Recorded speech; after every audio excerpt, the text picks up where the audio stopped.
پھر اس کے بعد آپ نے دو چیزوں سے روکا، ایک تو شرک اور دوسرے تکبر. اور تکبر کے بارے میں ابھی میں نے آپ کو بتایا کہ حق بات قبول نہ کرنا اور لوگوں کو حقیر سمجھنا. تو یہ دو چیزیں ہمیں اپنی زندگی سے نکالنی ہوگی. ایک اور حدیث میں ہے، حضرت ابو ہریرہ سے روایت ہے کہ ایک آدمی رسول اللہ صلی اللہ علیہ وسلم کے پاس آیا. وہ سفر کا ارادہ رکھتا تھا. اس نے کہا اللہ کے رسول صلی اللہ علیہ وسلم مجھے وصیت کیجیے. آپ میں سے بھی بہت سے لوگ اس وقت سفر کر کے آئے ہیں اور پھر گھر، یعنی یہاں سے جائیں گے گھر جائیں گے، تھوڑا بہت سب کو سفر کرنا پڑے گا. تو آپ اللہ کے رسول صلی اللہ علیہ وسلم کی اس وصیت کو پلے باندھ لیجیے. فرمایا میں تمہیں اللہ کا تقوی اختیار کرنے کے لیے کہتا ہوں، صرف اللہ سے ڈرو، سامنے بھی اور چھپ کر بھی.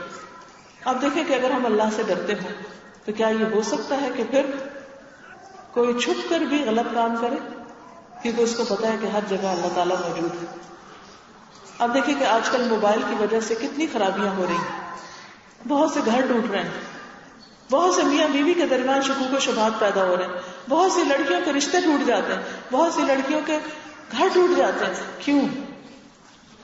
اس لیے کہ بعض اوقات انسان ایسے ہی کسی کو چھیڑنے کے لیے شیطان دل میں اس برے عمل کو خوبصورت بناتا ہے اور چھیڑنے کے لیے کہتا ہے اچھا فلاں کو ایک ایسے رانگ نمبر پہ ٹیکسٹ کرتے ہیں، وہاں سے ایک اور خوبصورت جس کو شیطان نے خوبصورت بنایا ہوتا ہے وہ جواب آ جاتا ہے، پھر ایک سلسلہ شروع ہو جاتا ہے. اور out of nothing, out of blue ایسے ہی انسان ایک شر میں مبتلا ہو جاتا ہے جس کی کوئی حقیقت بھی نہیں.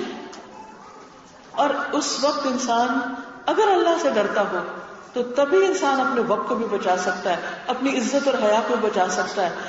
آج کی بیٹیاں کل کی مائیں ہیں، نیک پاک دامن عزت و عصمت کی حفاظت کرنے والی مائیں بنے تاکہ آپ کی گودوں سے پاک بچے جنم لیں، اچھے اخلاق اور کردار والے. اگر جوانی میں کسی کا کردار اچھا نہ ہو اور وہ اس پہ توبہ نہ کرے تو وہ اپنے بچوں کی کیا تربیت کر سکتا ہے؟ اس لیے بہت ضروری ہے کہ ہم سب اللہ کا تقوی اختیار کریں. ہم گھر سے باہر ہیں، کوئی ہمیں نہیں دیکھتا، ہم تنہا ہیں، لیکن اللہ ہے. ہم میسج ڈیلیٹ کر سکتے ہیں، اللہ کے ہاں ڈیلیٹ نہیں ہوتا.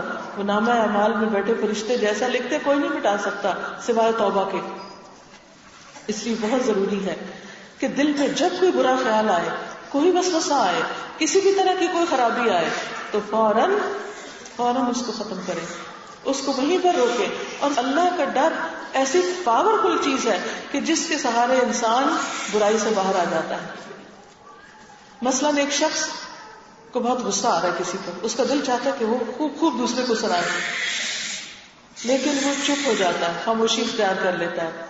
کیا چیز اس کو خاموش کر سکتی؟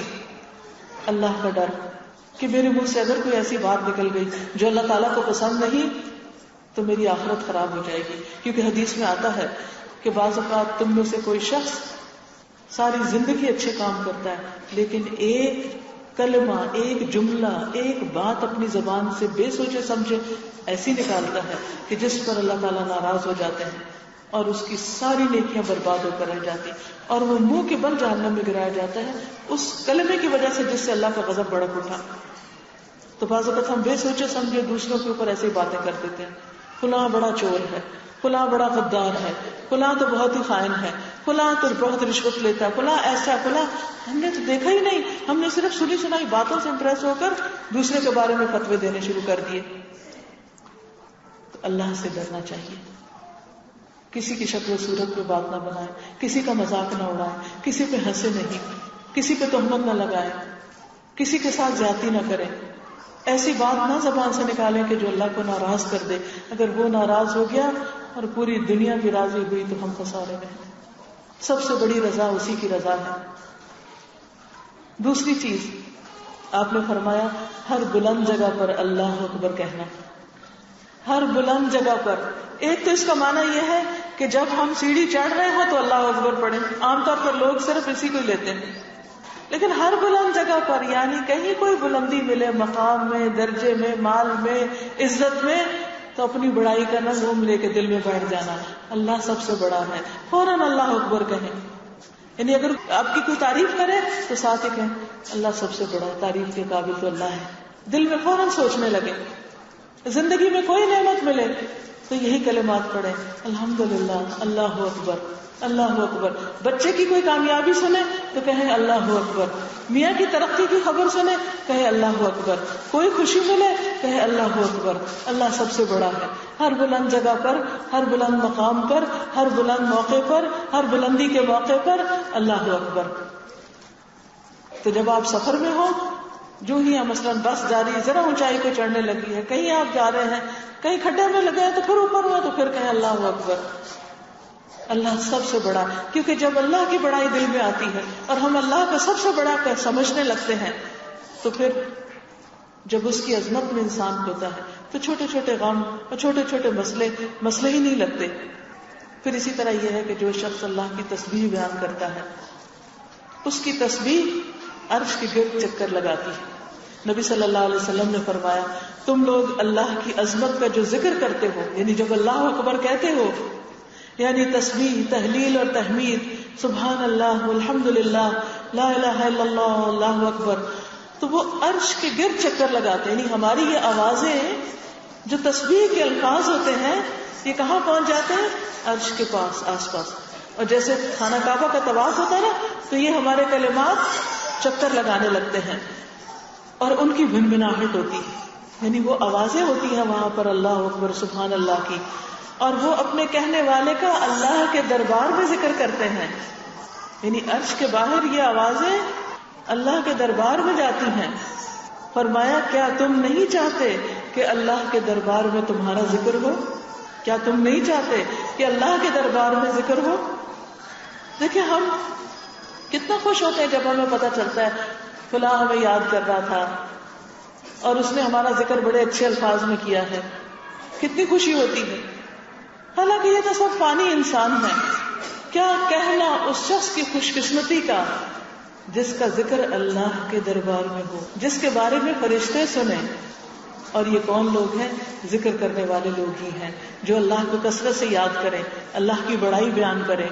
نبی صلی اللہ علیہ وسلم نے فرمایا, جیسے اللہ نے تمہارے درمیان تمہارا رزق تقسیم کیا ہے, ویسے ہی تمہارے درمیان اخلاق تقسیم کیا ہے.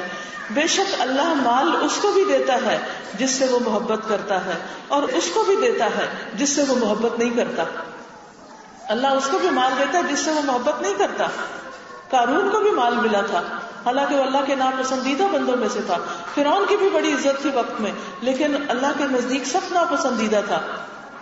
لیکن ایمان صرف اس کو دیتا ہے جس سے وہ محبت کرتا ہے. دین کی سمجھ اس کو دیتا ہے جس سے وہ بھلائی کا ارادہ کرتا ہے.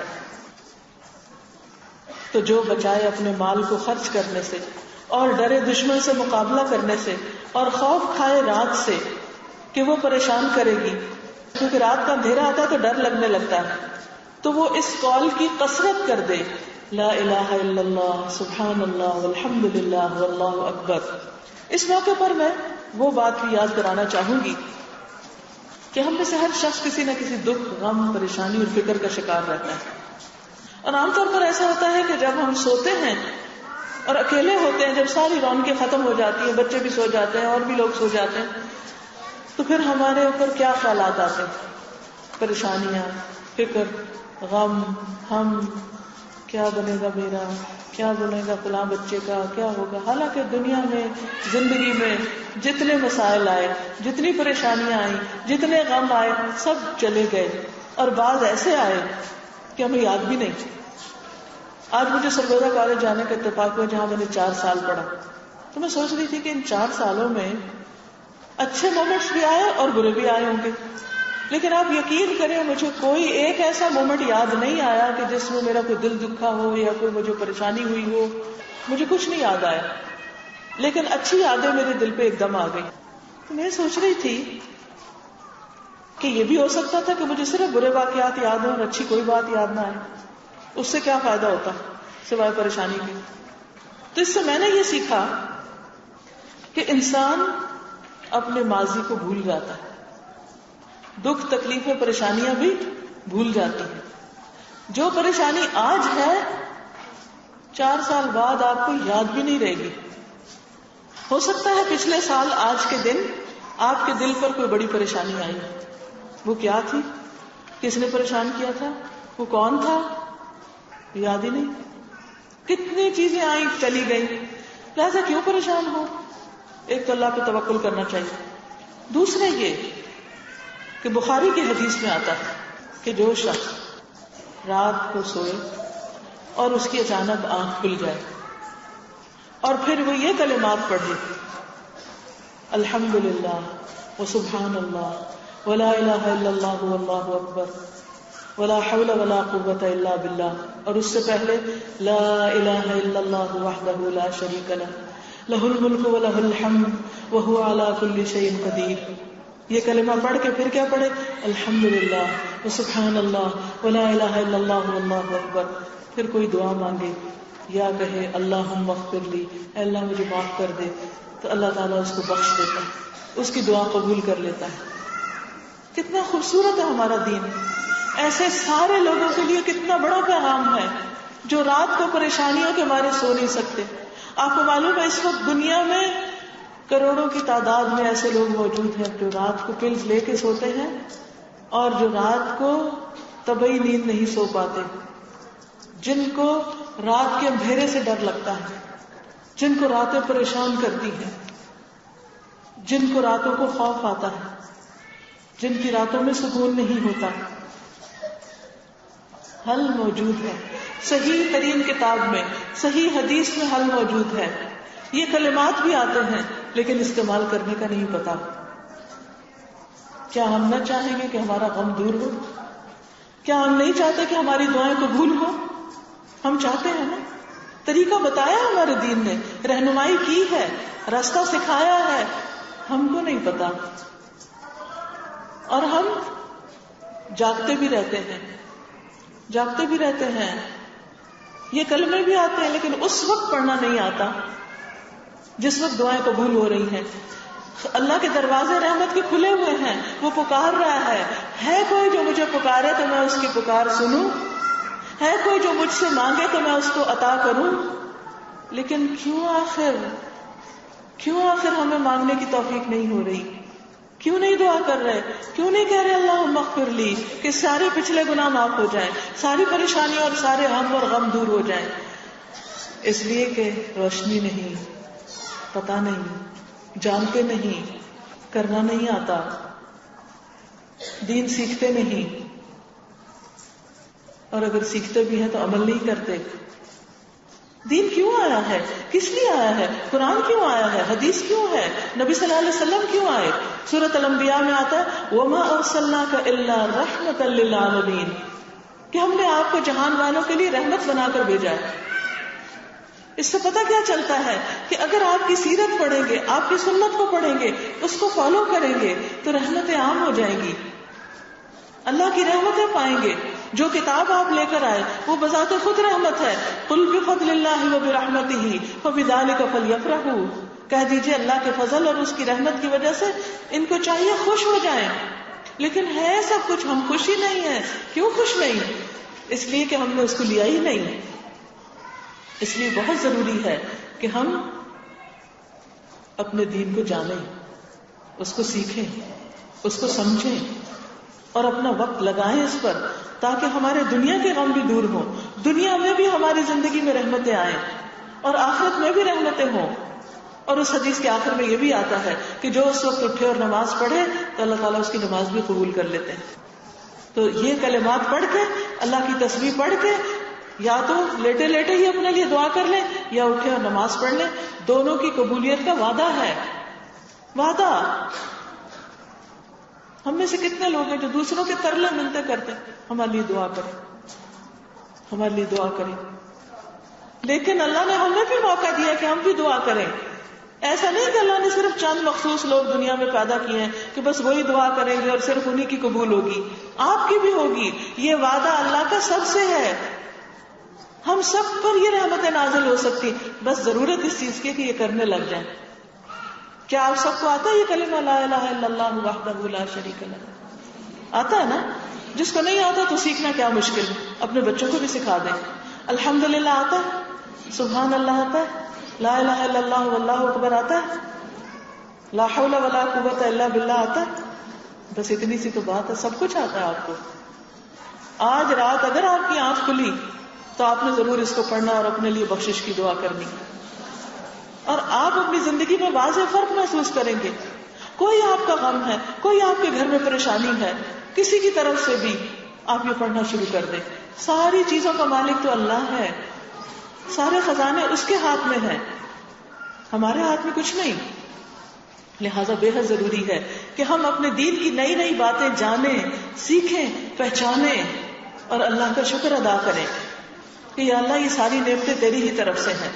اس کے لیے صبح شام کی دعائیں پڑھنا اور ان چیزوں کو سیکھنا اور اس پر عمل کرنا بے حد ضروری ہے. تو بس میرے کہنے کی گزارش یہی تھی. آج کی اس مجلس میں صرف یاد دہانی تھی, یہ سب باتیں آپ کو پتا ہیں. میں آپ سے کچھ بہت زیادہ نہیں جانتی, آپ سب بھی ماشاءاللہ جانتے ہیں. لیکن ایک صحابی نے دوسرے سے کہا تھا کہ آؤ تھوڑی دیر کے لیے ایمان لے آئیں, آؤ تھوڑی دیر کے لیے ایمان لے آئیں. بس میں اسی لیے آئی ہوں کہ آئیں تھوڑی دیر کے لیے ایمان لائیں, آئیں سب مل بیٹھ کر اللہ کو یاد کریں اور اچھی اچھی باتوں کو دوبارہ سے اپنے ذہنوں کو تازہ کریں. جیسے بادل, آپ دیکھیں کہ پانی زمین میں بھی ہوتا ہے, بارش کیوں آتی ہے, بادل کیوں آتے ہیں, اور پھر وہ ہمیشہ نہیں وہاں رہتے, وہ آتے ہیں چلے جاتے ہیں. تھوڑی سی بھی بارش ہو مٹی سے بھی خوشبو آنے لگتی ہے, ہوا بھی صاف ہونے لگتی, آسمان بھی خوبصورت نظر آنے لگتا ہے, پودے اور پرندے بھی چہچہانے لگتے ہیں. یہ کیا چیز ہے؟ کیا وہ آپ کہیں نہیں وہ پچھلے سال آئی تھی بارش؟ نہیں, ہر تھوڑے عرصے کے بعد اللہ تعالیٰ کی رحمت آتی ہے اور وہ کیا ہوتا ہے, بادل آتے ہیں, ہوائیں چلتی ہیں, ہر چیز صاف ہو جاتی ہے. بس اللہ کا ذکر اور یہ دین کی مجلسیں یہی ہیں. یہ بادلوں کی طرح ایک گھٹائیں ہوتی ہیں, آتی ہیں, ہمارے دل کے ہم غم بھی صاف ہوتے ہیں, پریشانیاں بھی دھلتی ہیں, روشنی ملتی ہے اور ہمارے عمل میں بھی بہتری آتی ہے. ہم ایک قدم اور آگے بڑھ جاتے ہیں, بھولی ہوئی چیزیں یاد دہانی ہو جاتی ہے. کیونکہ فذکر فإن الذکر تنفع المؤمنین, یاد دہانی کرائیے, نصیحت کیجیے, ذکر کیجیے, کیونکہ یہ مومنوں کو فائدہ دیتا ہے. تو یہ ہمارے فائدے کی چیزیں ہیں. لیکن اس کے ساتھ ساتھ آپ مستقل طور پر پانی پیتے رہیے. کون سا پانی؟ وحی الہی کی بارش, اس سے مستفید ہوتے رہیے. مسلسل اپنی روٹین بنائیے جس میں کچھ وقت اپنی ذاتی عبادت کے لیے, ذکر اذکار کے لیے, کچھ گھر والوں کی خدمت کے لیے اور کچھ اپنے دین کو سیکھنے کے لیے. اپنے علم کو روز بڑھائیے تھوڑا تھوڑا. جو چیزیں پڑھ چکے ہیں نا اور بھول چکے ہیں ان کو پھر تازہ کر لیجیے. تو انشاءاللہ آپ ایک ٹری کی طرح گرو کرتے جائیں گے. یاد رکھیں, ماں کے پیٹ سے کوئی عالم فاضل نہیں پیدا ہوتا, سب کو دنیا میں یہاں پہ محنت کرنی پڑتی ہے. اور جتنے بھی عالم فاضل ہیں نا جن کو آپ کہتے ہیں, وہ بھی کوئی انہونے انسان نہیں, ہمارے جیسے انسان ہوتے ہیں. صرف فرق کیا ہوتا ہے, وہ اپنے علم میں اضافہ کرتے رہتے ہیں اور وہ درخت گرو کرتے رہتے ہیں حتیٰ کہ سایہ دار درخت بن جاتے ہیں. پھر وہ اوروں کو بھی اپنے چھاؤں تلے ٹھنڈک پہنچاتے ہیں. تو ایک یہ ہے کہ ہم کسی کے سایہ تلے جا بیٹھے, اور ایک یہ کہ ہم اپنے علم میں اضافہ کریں, عمل میں اضافہ کریں, ایمان میں, اور دوسرے لوگ ہم سے ٹھنڈک حاصل کریں, دوسروں کو فیض پہنچانے والے بن جائیں. نبی صلی اللہ علیہ وسلم نے فرمایا کچھ لوگ خیر کی کنجیاں ہوتے ہیں, جہاں جاتے ہیں خیر پھیلاتے ہیں, اور کچھ لوگ شر کی کنجیاں ہوتے ہیں, جہاں جاتے ہیں شر ہی ڈال کے آتے ہیں. فساد, فتنہ, لڑائی جھگڑا. آپ نے دیکھا ہوگا نا کہ کچھ لوگ آتے ہیں تو لوگوں کو لڑا کے چلے جاتے ہیں, اور کچھ آتے ہیں کہ آپ کے بہت سے مسئلے حل کر کے چلے جاتے ہیں. ہم نے کیا بننا ہے؟ ہم کون سی کنجی بننا چاہتے ہیں؟ ہمیں خیر کی کنجی بننا ہے. لہذا میری گزارش آپ سے یہی ہے کہ یہ تین کام جو ہیں, ایک بندوں کی خدمت, ایک اللہ کی عبادت اور ایک اپنی ذاتی ترقی, یہ تینوں کو وقت دیں. بعض اوقات ہم اللہ کی عبادت میں تو لگ جاتے ہیں لیکن علم میں اضافہ نہیں کرتے. حالانکہ اللہ سبحانہ وتعالیٰ نے نبی صلی اللہ علیہ وسلم کو کیا فرمایا تھا, وَقُلْ رَبِّ زِدْنِي عِلْمًا, کہہ دیجئے کیا میرے رب میرے علم میں اضافہ کیجئے. ٹھیک ہے, ایک وقت اللہ کی عبادت کے لیے, 5 وقت کی نمازیں لازم, ذکر اذکار. دوسرا وقت بندوں کی خدمت کے لیے, بندوں میں گھر والے بھی آتے ہیں, ہمسائے بھی آتے ہیں, اور غریب لوگ بھی آتے ہیں. اگر وقت گھر والوں سے بچ جائے, جب بچے چھوٹے ہوتے ہیں تو گھر سے فرصت کم ملتی, لیکن جب بچے بڑے ہو جاتے ہیں, بہت سی بزرگ خواتین ایسی ہوتی ہیں کہ جو اپنے بڑھاپے میں سوائے پریشانیوں کے کچھ مول نہیں لیتی, سارا وقت روتی رہتی ہیں, پریشان, اداس, غمگین, کبھی ایک بچے کی فکر, کبھی دوسرے بچے کی فکر, کبھی اس کا رونا, کبھی اس کا دھونا. کل میری ملاقات ایک بڑی خوبصورت بزرگ خاتون سے ہوئی, بہت ہی پیاری خاتون. انہوں نے اتنا مجھے انسپائر کیا کہ مجھے رشک آیا ان پر. وہ خاتون یہ سرگودا کے قریب منڈی بہاؤالدین کے قریب ایک علاقہ ہے کوٹ غلام رسول, اس میں ایک گاؤں میں ڈیرے پر رہتی ہیں.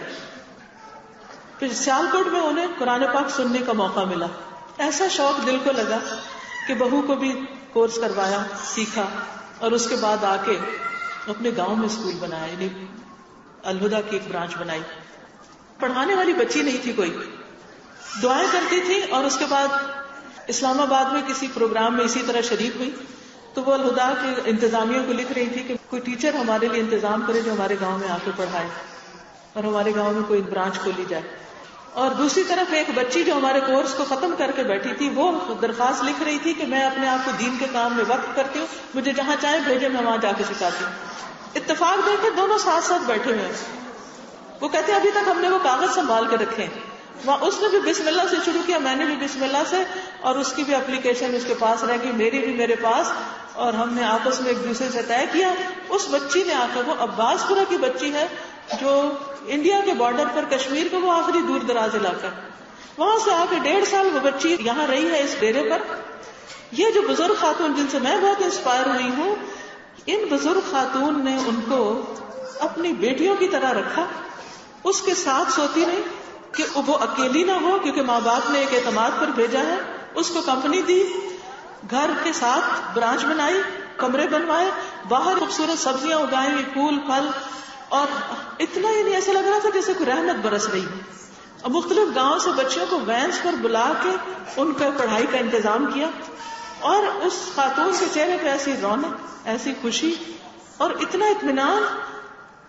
میں نے سوچا کیا خوش قسمت خاتون ہے جس کا اتنا خوبصورت بڑھاپا, اتنا خوبصورت. ورنہ اگر یہ کام نہ کرتی تو اس وقت ڈیرے پہ بیٹھ کے کیا کرتی, یا تو نوکروں کو حکم جھاڑ رہی ہوتی, یا کسی کو کچھ چیخ چلا کے کوئی بلا رہی ہوتی, پکار رہی تھی, اس کا شکوہ اس کی شکایت. کوئی آتا تو کہتی بچے ایسے فلاں ایسے فلاں ایسے. کیا حاصل؟ بہت سے بزرگوں کو میں نے دیکھا وہ سارا وقت بس یہ اسی قسم کی باتیں کرتے ہیں, یا بہو کی برائیاں, یا بیٹی کے شکوے, یا بیٹے کی ناخلفی, یا پھر کسی دائیں بائیں غیبتیں. آخری عمر ہے, ڈپریشن کا شکار ہے, نہ اللہ کا ذکر ہے, نہ نمازوں میں توجہ ہے, یا فارغ ہوں گے تو بیٹھ کے ٹی وی کے چینل گھماتے رہیں گے. یہ بڑھاپا, اللہ کی طرف جانے کا وقت اور قریب آ رہا ہے. اقترب للناس حسابهم وهم في غفلة معرضون. لوگوں کے حساب کا وقت قریب آ گیا. یہ نہیں کہ صرف بوڑھوں کا, جوانوں کا بھی قریب ہے, لیکن obviously جوانی سے زیادہ بڑھاپا زیادہ خطرے کی حالت میں ہوتا ہے. کیا یہ وقت بڑھاپا اس طرح کاٹیں گے کہ ہم فحش سین دیکھ دیکھ کے نظروں کو بھی گناہ گار کریں گے, اور دل میں بھی وہی خیالات بعد میں آئیں گے, اور نہ اللہ رسول کا پراپر طریقے سے ذکر, نہ درود شریف, نہ ذکر, نہ اذکار, نہ کچھ, اور یا پھر لوگوں کے کمپیریزن کرتے رہیں گے. کیا اس حال میں دنیا سے جائیں گے؟ نہیں, ہمیں ایسی زندگی نہیں چاہیے. ہمیں اپنی زندگیوں کو امپروو کرنا ہے. تو میں تمام بزرگ خواتین سے ریکویسٹ کروں گی کہ وہ عمر کے اس حصے کو بھی یہ نہ سمجھے کہ اب کیا سیکھنا, اب بھی سیکھنا شروع کر دیں, اب بھی لوگوں کی خدمت کریں. تو پہلا کام اللہ کی عبادت, دوسرا کام بندوں کی خدمت, لوگوں کے لیے اچھے بن جائیں, ان کی بھلائی کے منصوبے بنائیں, اور تیسرا کام اپنا بھلا سوچیں, اپنے ساتھ سچے بن جائیں, اپنی خیر خواہی کریں. اور وہ صورت میں ہو سکتی ہے جب آپ نفع مند علم حاصل کرتے رہیں. علم حاصل کرنے کے لیے کتابیں بھی موجود ہیں اور کیسٹس وغیرہ بھی موجود ہیں. بعض الحمدللہ اسلام آباد سے ہم اسٹال لے کر آئے ہیں, مختلف کیسٹس وہاں پر موجود ہیں, جیسے یہ رحمان کے بندے, کہ اللہ کے محبوب بندے کون سے ہیں, پیارے بندے, ان کی صفات کیا ہیں, کون سے ہمارے اندر کردار کی خوبی ایسی ہونی چاہیے. آپ اس کو لے کے ایک دفعہ نہیں بار بار سنیں جب تک وہ ساری لسٹ پوری نہ ہو جائے کہ یہ ساری صفات ہمارے اندر آ گئی ہیں. کیونکہ ایک دفعہ سننے سے پتہ تو چل جاتا, عمل میں نہیں آتا, لیکن آپ اس نیت سے سنیں کہ آپ کے عمل میں آ جائے. پھر اسی طرح نماز کیا سکھاتی ہے. ہم میں سے بہت سے لوگ نماز پڑھتے ہیں لیکن نماز ان کو الٹا بدنام کرتے ہیں. نماز کو بھی لوگ کہتے ہیں یہ نمازی لوگ, ان کا اخلاق ایسا اور ان کے معاملات ایسے. تیسری چیز, آگ سے بچاؤ اپنے گھر والوں کو, اپنے آپ کو بھی اور گھر والوں کو. یہ سورۃ تحریم کی آخری آیات ہیں جس میں بچوں کی تربیت کے اوپر بات کی گئی ہے کہ کس طرح ہم ان کو آگ سے بچا سکتے ہیں. پھر اسی طرح اللہ تیرا شکر, شکر کی کچھ باتیں تو آج میں نے کی ہیں، لیکن اس میں مختلف ہے. سورۃ الفاتحہ کی تفسیر ہے اور جو ہے ہی شکر کا پیغام لیے ہوئے. اسی طرح یہ ہے کہ بعض اوقات ہم سے بندوں کے ساتھ زیادتی ہو جاتی، کوئی ایسا نہیں جس کے ساتھ ایسا نہ ہو. اگر کسی کے ساتھ آپ نے کوئی ایسا سلوک کر لیا تو معافی مانگنی چاہیے. بعض اوقات ہم زبان سے نہیں مانگ سکتے، ہم شرماتے ہیں، کہتے ہیں کیسے مانگے، کیوں مانگے، انہوں نے بھی تو ایسا کیا تھا. ٹھیک ہے نہ مانگے. جب ہم بندوں کے ساتھ زیادتی کر کے نہیں معافی مانگتے تو قیامت کے دن کیا ہوگا؟ بندوں کے ساتھ اگر ہم زیادتی کر کے نہیں معافی مانگتے ان سے تو پھر کیا ہوگا؟ اپنی نیکیاں قیامت کے دن دینی پڑیں گی. نیکیاں دینی پڑیں گی نا، کہاں سے لائیں گے؟ کتنی مشکل سے ایک نماز بھی کتنی مشکل سے ادا ہوتی. تو اچھا نہیں کہ دنیا میں معافی مانگ لیں، لیکن کیسے مانگے، کس منہ سے مانگے؟ کیا جس کی آپ نے غیبت کی اس کے پاس جا کے کہہ سکتے ہیں کہ میں نے آپ کی غیبت کی، مجھے معاف کر دیں، میں نے آپ کے بارے میں فلاں کوئی غلط بات کی تھی، مجھے معاف کر دیں؟ بہت کم لوگ. اس کے لیے ایک دعا ہے اس کفارے کے لیے. وہ کیا ہے؟ وہ اس کارڈ میں ہم نے چھاپ دی ہے. اللہم فایما مؤمن سببتہ فاجعل ذلک لہ قربۃ الیک یوم القیامہ. اے اللہ، جس مومن کو میں نے برا بھلا کہا ہو تو قیامت کے دن اس برا بھلا کہنے کو اس کے لیے اپنی قربت کا ذریعہ بنا دے، اس بندے کو اپنے قریب کر لے. اور دوسرا یہ کہ سوری کر لیں، سوری کا کارڈ بھیج دیں. کل ایک بہن نے بہت پیارا قصہ سنایا. کہنے لگی جب دین کا پتہ چلا کہ لوگوں کا ساتھ زیادتی کی ہوئی ہو تو پھر اس کا دین کیسا دینا پڑے گا قیامت کے دن. حدیث میں آتا نا کہ اس شخص کے پاس ڈھیروں نیکیاں ہوگی، لیکن ایک کو اس نے برا بھلا کہا ہوگا، کسی کو گالی دی ہوگی، کسی کو مارا ہوگا، یعنی اپنا بدلہ لینے کے لیے. تو بدلہ دینے کے لیے اور تو کچھ نہیں ہوگا. تو پھر کیا ہوگا؟ نیکیاں دینی پڑیں گی. اب وہ کیسے دیں؟ دینی پڑیں گی. تو اس بہن نے سوچا کہ کیوں نہ میں سب سے معافی مانگ لوں. کہنے لگی اب یہ بھی بڑا مشکل کام تھا. تو اللہ تعالیٰ نے ان کے دل میں یہ بات ڈالی کہ چلیں عمرہ کرنے جاتے ہیں. ایک تو وہاں جا کے معافی مانگیں گے اور اس بہانے سے سب سے معافی مانگ لیتے ہیں کہ میں عمرے پہ جا رہی ہوں، اگر میں نے آپ کے ساتھ کوئی زیادتی کی ہو تو آپ مجھے معاف کر دیں. کہتی اس طرح میں نے سب سے معافی مانگ لی. کیونکہ بندے کو پتا ہوتا نا کس کس کے ساتھ کیا کیا. ہو سکتا ہے ان کو نہ پتا ہو مگر ہمیں پتا ہوتا ہے، ہمارا دل بتاتا ہے ان کو. اور پھر وہاں جا کے اللہ سے خوب دعائیں کی. تو بات یہ ہے کہ ہم سب کو اس کی ضرورت ہے. تو جب کسی سے بھی چھوٹی سی زیادتی ہو، سوری کا کارڈ بھیج کے، اور یہ نہیں کہ کارڈ ہی بھیج دیں، اس دعا کو بھی پڑھیں. کبھی کسی کے ساتھ زیادتی ہو جائے، اس کارڈ کو آپ اپنی دیوار پہ، بورڈ پہ کہیں لگا رکھیں، زبانی یاد نہ رہے شاید، تو اس بندے کو ذہن میں رکھ کے یہ دعا پڑھیں. انشاءاللہ تعالی دنیا میں یہ صاف ہو جائے گا.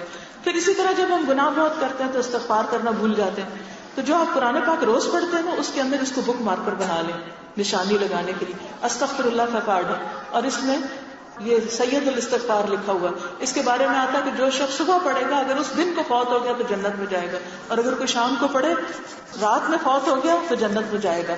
تو اس سے یاد دہانی رہتی ہے.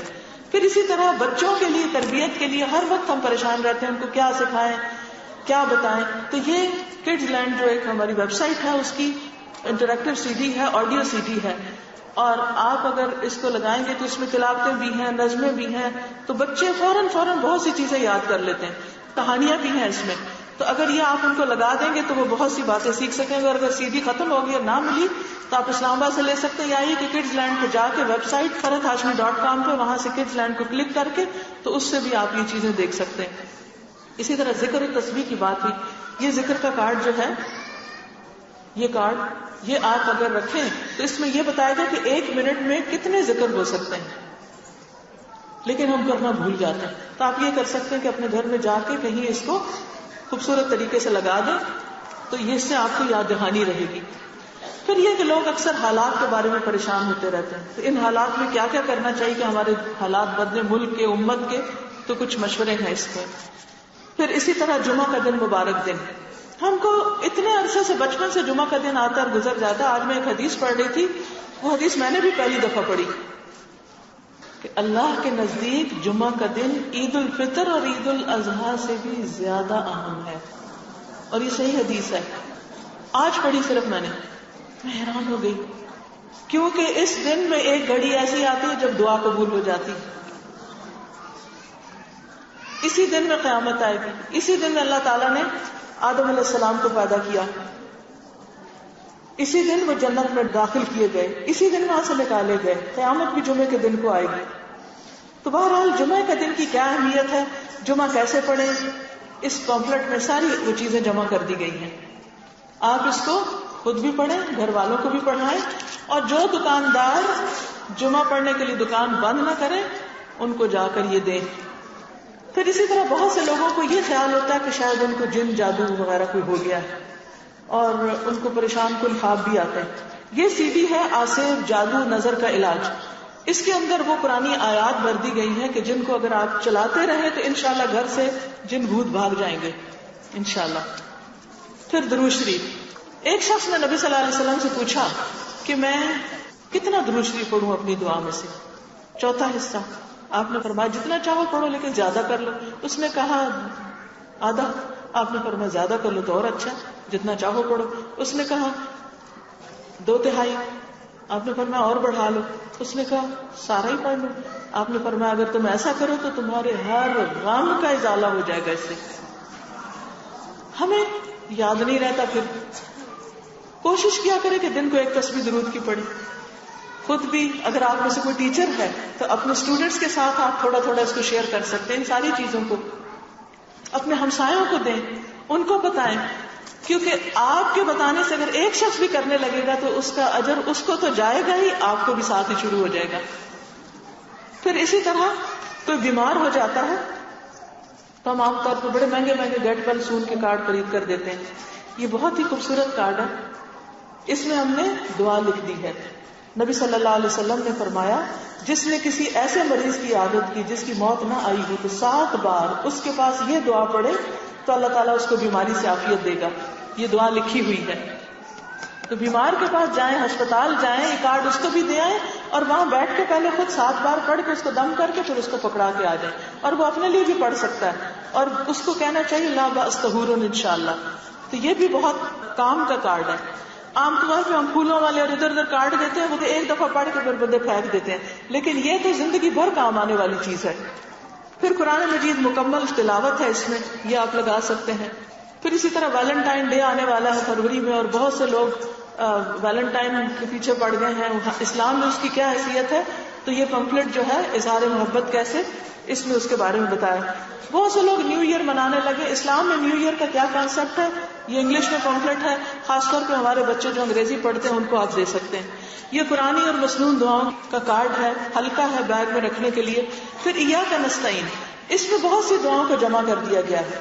صبح و شام کی دعائیں ہیں. اور اس کے علاوہ سوتے میں ڈر لگے یا وسوسے آئیں یا نظر لگے یا بیماریوں سے شفا کے لیے یا مریض کی عادت کے لیے یا رنج و غم، اسی طرح کچھ دعائیں ایسی ہیں جن کو پڑھ کے دعا کی جائے تو دعا قبول ہوتی. اسی طرح قرآنی اور مسنون دعاؤں کی یہ کتاب ہے. آپ نمازوں کے بعد اگر زبانی آپ کو دعائیں یاد نہیں تو آپ کیا کر سکتے ہیں، ان دعاؤں کو کھول کے پڑھ لیں. حج عمرے پہ جائیں تو ساتھ پڑھیں. کوئی جا رہا تو اس کو سوٹ نہ تحفے میں دیں، کتاب اور کیسٹ دیں تاکہ اس کا حج اچھا ہو. وہ حج پہ جتنی دعائیں آپ کی کتاب سے پڑھے گا وہ ساری آپ کے لیے بھی انشاءاللہ قبول ہوں گی اور آپ کو اس کا ثواب جائے گا. پھر اسی طرح سفر کا مہینہ ہے. یہ ہمارے معاشرے میں بہت سی بدشگونیاں ہیں. یاد رکھیں بدشگونی شرک ہے لیکن بہت سے لوگوں کو پتہ نہیں. تو اس میں اتھینٹک احادیث کے ساتھ بتا دیا گیا اور وہ دعا بھی بتا دی گئی ہے جو بدشگونیوں سے بچنے کے لیے ہے. تو یہ اس کا جاننا بھی بہت ضروری ہے. اسی طرح بعض اوقات خاندان میں کوئی فوت ہو جاتا ہے، عورتیں بیوہ ہو جاتی ہیں. اب وہ بیوہ عورت ساری زندگی رونے دھونے کے سوا اور کوئی کام نہیں کر سکتی. تو ان کے لیے کتاب لکھی گئی ہے بیوگی کا سفر، کہ اگر کسی کے اوپر ایسی کوئی آفت آ گئی تو اسے کیا کیا کرنا ہے. تو یہ کتاب بھی آپ اس کو دے سکتے ہیں تاکہ اس کے لیے سفر آسان ہو جائے. اسی طرح میرا جینا مرنا فوتگی کے موقع پر یہ کتاب دی جا سکتی ہے کہ اس میں سے پڑھ کے بھی آپ سنا سکتے ہیں اور ان کو دے سکتے ہیں، کیونکہ اس وقت وہ گھبراہٹ میں بھولے ہوئے ہوتے ہیں کہ انہیں کیا کرنا اور کیا نہیں کرنا. یہ ساری چیزیں باہر اویلیبل ہیں اور آپ ان کو خرید کے خود بھی پڑھیں، دوسروں کو بھی دیں. دین کے راستے میں جو انسان صدقہ کرتا ہے نا، جیسے یہ کتاب خریدتے ہیں نا، تو یہ بھی ایک طرح کا صدقہ ہوتا ہے اپنا. کس طرح کہ جو لوگ اللہ کے راستے میں، کیونکہ یہ اللہ کے قریب ہونے کے لیے ہم یہ چیزیں لیتے دیتے ہیں، اللہ کے راستے میں جو شخص مال خرچ کرتا ہے، قرآن پاک میں تو اس کی مثال ایسے ہے جیسے کوئی ایک دانہ بوئے، پھر اس سے 7 بالیاں نکلے، ہر بالی میں 100 دانے ہوں تو ایک دانہ 700 بن جائے. اگر آپ کسی کو ایک چیز دیتے ہیں تو وہ بھی اللہ کی خاطر، اللہ کی خوشنودی کی خاطر، اس سے جو اس کا عمل بدلے گا تو انشاءاللہ آپ کو بھی ثواب ہوگا، آپ کے لیے صدقہ جاریہ بنے گا. اللہ تعالیٰ آپ سب کے دکھ تکلیفیں اور پریشانیاں دور کرے. باہر سٹال ہے لیکن بہنوں سٹال پہ آپ رش نہ کریں، دوسروں کو بھی موقع دیں. ایسا نہ ہو کہ چند لوگ کھڑے ہو جائیں اور وہ قیمتوں کے بھاؤ تاؤ پوچھتے رہیں اور باقی لوگ پیچھے سے پلٹ جائیں. کسی نے سوال کیا ہے یہ جو ساری آپ نے باتیں بتائی ہیں کہ کرٹیسزم، کمپیریزن، اس چیز کو ختم کس طرح کیا جا سکتا ہے؟ مطلب ایسا کیسے کیا جا سکتا ہے کہ ہم دوسرے انسانوں کی عادت چھڑوا سکیں ان کو کسی اچھے کام لگا کر؟ یہ میں ایسے ہی تھوڑی دے رہی ہوں، یہ کرٹیسزم اور کمپیریزن اور کمپٹیشن چھڑانے کے لیے دے رہی ہوں کہ ہمیں اللہ سبحانہ وتعالیٰ کی طرف سے آئی ہوئی جو رہنمائی ہے اس سے فائدہ اٹھا کر ہم اچھے اچھے کاموں میں لگ جائیں تو ہمیں ہوش بھی نہیں رہے گی کہ کوئی کیا کر رہا ہے. پھر ہمیں کیا یاد آئے گا کہ ہم نے اور اچھا کام کیسے کرنا ہے. اگر کسی کے بزرگ اپنی اولاد سے اپنے رویوں کی معافی مانگے اور بچہ معاف نہ کرے، بزرگ انتقال کر جائے اور اس شخص کے دل میں احساس سے جرم ہو تو کیا کرے؟ اس کے لیے صدقہ کرے، اس کی طرف سے صدقہ کرے، اس کے لیے دعائیں کرے. دعا کے لیے کیا شرط ہے؟ دل حضوری. دعا کے لیے دل حاضر ہونا ضروری ہے. تو آپ سب کیا کریں اس وقت؟ باتیں دل حاضر کریں. کس کی طرف؟ اللہ تعالیٰ کی طرف. سبحان اللہ والحمد للہ ولا الہ الا اللہ واللہ اکبر ولا حول ولا قوة الا باللہ العلی العظیم. اللہم صل علی محمد وعلی آل محمد كما صليت على إبراهيم وعلى آل إبراهيم إنك حميد مجيد. اللهم بارك على محمد وعلى آل محمد كما باركت على إبراهيم وعلى آل إبراهيم إنك حميد مجيد. ربنا آتنا في الدنيا حسنة وفي الآخرة حسنة وقنا عذاب النار. اے اللہ ہمیں دنیا میں بھی بھلائیاں عطا فرما اور آخرت میں بھی بھلائیاں عطا فرما اور ہمیں آگ کے عذاب سے بچا. ربنا لا تزغ قلوبنا بعد إذ هديتنا وهب لنا من لدنك رحمة إنك أنت الوهاب. اے اللہ ہدایت آنے کے بعد ہمارے دلوں کو ٹیڑھا نہ کرنا اور ہمیں اپنے پاس سے رحمت عطا فرما. یا رب العالمین تو ہمارے دلوں کو ہدایت پر تھام لے، ہمارے دلوں کو روشن کر دے، ہمیں بندوں کی خدمت کی توفیق دے، اپنی عبادت میں ہماری آنکھوں کی ٹھنڈک رکھ دے، نماز کو ہماری آنکھوں کی ٹھنڈک بنا دے، ہمیں خشوع و خضوع کے ساتھ نماز پڑھنے کی توفیق عطا فرما. یا اللہ ہمارے دلوں سے شیطان کے وسوسے دور کر دے، منفی چیزیں ختم کر دے. یا رب العالمین ہمیں اپنا قرب نصیب فرما. یا اللہ ہمیں بندوں کی خدمت کا شوق دے دے، ہماری سستی دور کر دے. یا اللہ ہمارے مال میں برکت پیدا کر دے کہ ہم جان مال دونوں طریقوں سے تیرے بندوں کی خدمت کریں. یا رب العالمین ہمارے نفع مند علم میں اضافہ کر دے، ہمیں نئی نئی چیزیں سکھا دے، ہمیں عمل میں آگے بڑھا دے، ہم جو کچھ پڑھیں اور سیکھیں اس پر عمل کریں. یا رب العالمین تو ہماری اولادوں کو ہماری آنکھوں کی ٹھنڈک بنا، ہمارے شوہروں کو دین کے کام میں ہمارا مددگار بنا. یا اللہ ہمارے گھروں میں دین کے چراغ روشن ہو، ہمارے سینوں میں تیری محبت اور ہمارے گھروں میں تیرے ذکر کا چرچا ہو. یا رب العالمین جو بچے بگڑ چکے ہیں انہیں ہدایت دے دے، جو راہ سے بھٹک چکے ہیں انہیں سیدھا راستہ دکھا دے. یا اللہ ہمارے بچوں کو ایمان دے دے، اپنا ڈر دے دے، حیا دے دے، ایمان دے دے. اللہ انہیں دین کی محبت دے دے. اللہ ان کی تربیت میں جو ہم سے کوتاہیاں ہوں گی تو ہمیں معاف کر دے اور انہیں سیدھا راستہ دکھا دے. یا اللہ ہماری غلطیوں کو معاف کر دے. ربنا لا تؤاخذنا إن نسينا أو أخطأنا ربنا ولا تحمل علينا إصرا كما حملته على الذين من قبلنا ربنا ولا تحملنا ما لا طاقة لنا به واعف عنا واغفر لنا وارحمنا أنت مولانا فانصرنا على القوم الكافرين. یا اللہ ہماری بھول چوک اور خطاؤں کو معاف کر دے. ربنا آتنا من لدنک رحمتا وہیئ لنا من امرنا رشدا. یا اللہ ہمیں سارے معاملات میں صحیح رہنمائی عطا فرما, ہمیں بہترین فیصلے کرنے کی توفیق عطا فرما, ہمیں نیکی کے کاموں میں دن بدن آگے ترقی عطا فرما. یا رب العالمین ہمیں غفلت سے نکال. یا اللہ ہمارے دلوں کو جگا دے. یا اللہ ہمیں اخلاص نیت عطا فرما دے, اپنے اوپر خود چیک رکھنے کی توفیق عطا فرما دے. یا رب العالمین تو ہمیں برے اخلاق سے نجات دے. اللہ ہمیں نیکی کی توفیق دے, ہمیں ہمارے نفس کے شر سے بچا لے.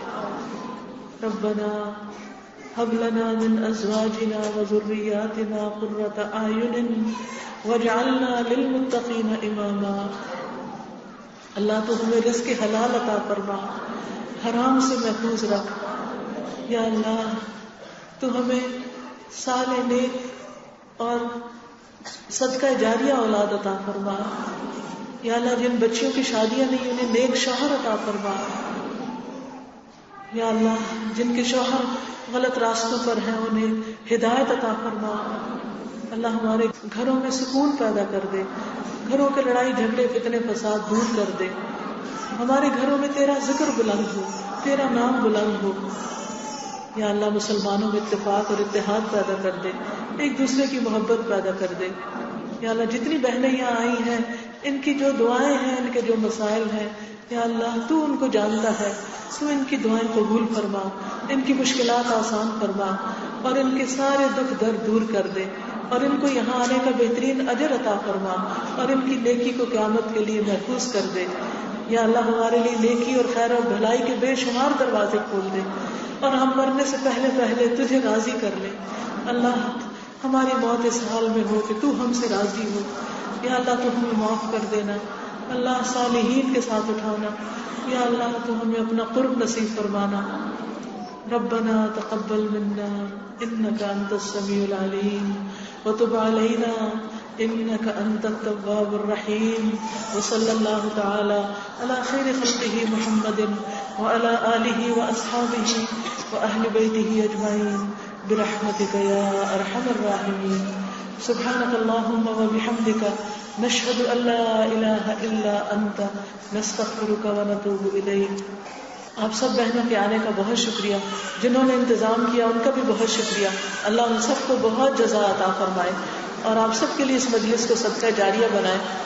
ظاہر ہے آپ لوگ زیادہ ہیں اور میں اکیلی ہوں, میں شاید سب سے انڈیویجولی نہ مل سکوں, لیکن اگر آپ مجھے کچھ بھی کہنا چاہیں تو اپنے کاغذ پر لکھ کر مجھے دے دیں. انشاءاللہ میں اس کو پڑھ کر پھر انشاءاللہ اس کا جواب دے دوں گی. جزاکم اللہ خیرا. السلام علیکم ورحمۃ اللہ وبرکاتہ.